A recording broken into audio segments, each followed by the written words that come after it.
அரங்கில் மூவர்ண கொடியை ஏற்றி நாட்டுக்காக ஏதாவது செய்ய இந்திய வீரர்களுக்கு வாய்ப்பு. மனதின் குரல் நிகழ்ச்சியில் பிரதமர் மோடி நெகிழ்ச்சி.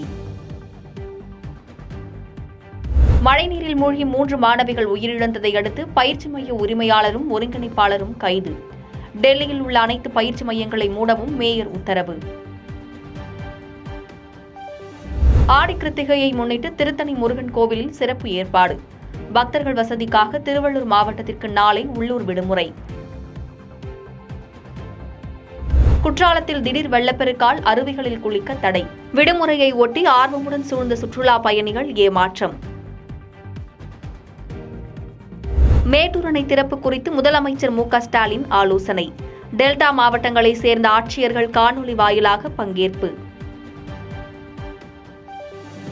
தமிழகத்தில் போதையால் கொலைகள் அதிகரித்து விட்டதாக எதிர்க்கட்சித் தலைவர் எடப்பாடி பழனிசாமி குற்றச்சாட்டு. அரசியல் பிரமுகர்கள், பெண்கள் என யாருக்குமே பாதுகாப்பு இல்லை என்றும் விமர்சனம்.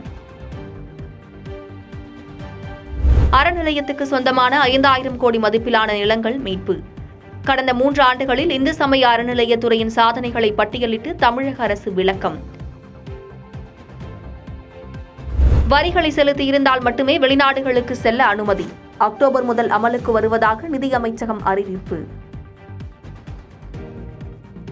நீலகிரி மாவட்டம் குன்னூர் உதகை இடையே செல்லும் ரயில் பாதையில் மரங்கள் விழுந்துள்ளதால் ரயில் சேவை நிறுத்தம். ரயிலில் பயணித்த சுற்றுலா பயணிகளை பேருந்துகள் மூலம் உதகைக்கு ரயில்வே நிர்வாகம் அனுப்பி வைப்பு. காவிரி ஆற்றில் தமிழக எல்லையான பிலிகுண்டுலுவுக்கு நீர்வரத்து 1,52,000 கனஅடியாக அதிகரிப்பு. ஆர்ப்பரிக்கும் தண்ணீரால் 14வது நாளாக ஒகேனக்கலில் சுற்றுலா பயணிகளுக்கு தடை. 25 கிலோவுக்கு அதிக எடை கொண்ட அரிசி மூட்டைகளுக்கும் ஜிஎஸ்டி வசூலிக்க மத்திய அரசுக்கு பரிந்துரை. சில்லறை விற்பனைக்கான அரிசி விலை அதிகரிக்க வாய்ப்பு. 4 ஆண்டுகளுக்கு பிறகு புதுச்சேரிக்கு கூடுதல் பொறுப்பாக இல்லாமல் நேரடியாக துணைநிலை ஆளுநர் நியமனம். ஆர்.என். ரவியின் பதவிக்காலம் இம்மாதம் நிறைவடையும் நிலையில் தமிழ்நாட்டிற்கான புதிய ஆளுநர் குறித்த அறிவிப்பு வெளியாகவில்லை. விண்ணிலிருந்து பூமி திரும்புவதற்கான போயிங் விண்கலத்தின் ஹீலியம் கசிவு சரி செய்யப்பட்டு சோதனை. முதற்கட்ட சோதனை வெற்றியடைந்ததால் அடுத்த மாதம் சுனிதா வில்லியம்ஸும் பூஜ் வில்மோரும் பூமி திரும்ப ஏற்பாடு. டெல்லியில் ஐஏஎஸ் பயிற்சி மையத்திற்குள் புகுந்த மழைநீரில் மூழ்கி 3 மாணவிகள் உயிரிழப்பு. போதிய பாதுகாப்பு வசதிகள் இல்லை என கூறி சக மாணவர்கள் போராட்டம்.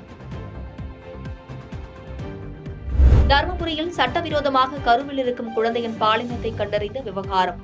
இடைத்தரகராக செயல்பட்ட அரசு மருத்துவமனை செவிலியர் பணியிடை நீக்கம். சம்பா சாகுபடிக்கு தண்ணீர் திறப்பதற்கு முன் தேவையான விதைநெல் இடுபொருட்களை வழங்க வேண்டும். தமிழக அரசுக்கு எதிர்க்கட்சித் தலைவர் எடப்பாடி பழனிசாமி வலியுறுத்தல். பாஜக ஆளும் மாநில அமைச்சர்கள், துணை முதலமைச்சர்களுடன் 2வது நாளாக பிரதமர் மோடி ஆலோசனை. மத்திய அரசு திட்டங்களில் செயல்பாடு, நிர்வாகம் குறித்து கருத்து கேட்பு. பாதகம் செய்பவரை கண்டால் நாம் பயங்கொள்ளலாகாது பாப்பா. மோதி மிதித்து விடு பாப்பா, அவர் முகத்தில் உமிழ்ந்து விடு பாப்பா. அண்மை செய்திகளை உடனுக்குடன் தெரிந்து கொள்ள இணைந்திருங்கள் இயம்நாடு தொலைக்காட்சியுடன்.